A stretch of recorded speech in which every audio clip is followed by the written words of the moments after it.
Le serpent était le plus rusé de tous les animaux des champs que l'Éternel Dieu avait créés. Il dit à la femme, « Quoi? Dieu a-t-il vraiment dit, vous ne mangerez les fruits d'aucun arbre du jardin ?» La femme répondit au serpent, « Nous mangeons les fruits des arbres du jardin. Mais quant aux fruits de l'arbre placé au milieu du jardin, Dieu a dit, ne mangez point et n'y touchez point, sinon vous mourrez. » Le serpent répondit à la femme, « Vous ne mourrez certainement pas, mais Dieu sait que le jour où vous mangerez de ce fruit, vos yeux s'ouvriront, et vous serez comme Dieu, connaissant le bien et le mal. » Genèse 3, 1, 7. L'Éternel Dieu dit, « Voici que l'homme est devenu l'un de nous pour la connaissance du bien et du mal. Maintenant, il ne faut pas qu'il avance sa main, qu'il prenne encore du fruit de l'arbre de la vie, qu'il en mange et qu'il vive éternellement. » L'Éternel Dieu fit donc sortir Adam du jardin d'Éden pour qu'il cultivât la terre, d'où il avait été tiré après en avoir chassé l'homme. Il plaça à l'orient du jardin d'Éden les chérubins armés d'un glaive à lame flamboyante pour garder le chemin de l'arbre de la vie. Genèse 3, 22, 24. Il n'y a donc maintenant aucune condamnation pour ceux qui sont en Jésus-Christ, parce que la loi de l'esprit de vie m'a affranchi en Jésus-Christ de la loi du péché et de la mort. Romains 8, 1, 2. Plus nous vivons et plus nous pensons aux choses, plus aussi nous sommes assurés que la question suprême, celle qui gouverne tout entre Dieu et l'homme, c'est la vie. Notre portion des Écritures nous dit ici que la vie est une loi.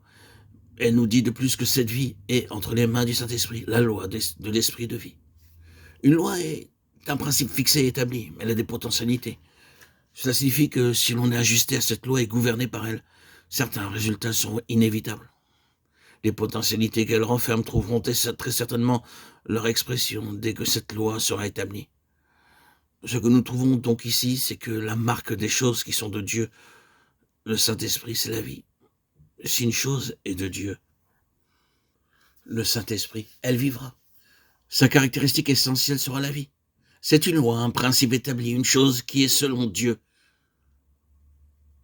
Dieu, parce que la vie même de Dieu est en elle.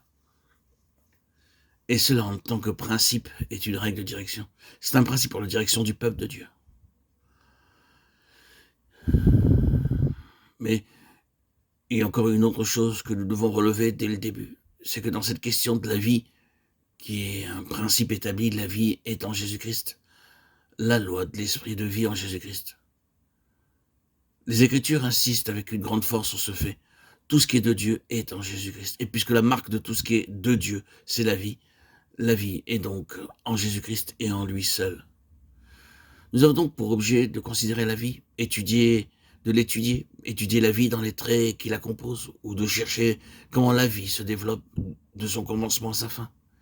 Et nous verrons dans les nombreuses publications audio que je ferai, dans la mesure où le Seigneur me le permettra et m'y conduira, que la vie se compose de nombreux éléments. En particulier des 7 couleurs de la lumière que fait ressortir le prisme. Jésus-Christ est le prisme. Et au fur et à mesure des publications des audios, nous en arriverons à voir ce qu'est la vie dans son expression multiple, ce qu'est la loi de la vie dans ces 7 expressions en Jésus-Christ. Pour connaître la vie, il nous faut le connaître lui. Il nous faut le comprendre, le connaître lui réellement, car c'est ainsi qu'on peut connaître la vie. C'est ainsi qu'en harmonie avec toute cette vérité, l'œuvre du Saint-Esprit, qui est l'esprit de vie, consiste à révéler Jésus-Christ, à le faire connaître, à nous conduire en lui, qui est la vie. Mais qu'est-ce que le faire connaître? Nous conduire en lui, qui est la vie, sinon une question d'éducation spirituelle. Et cette éducation spirituelle peut se continuer durant toute une vie.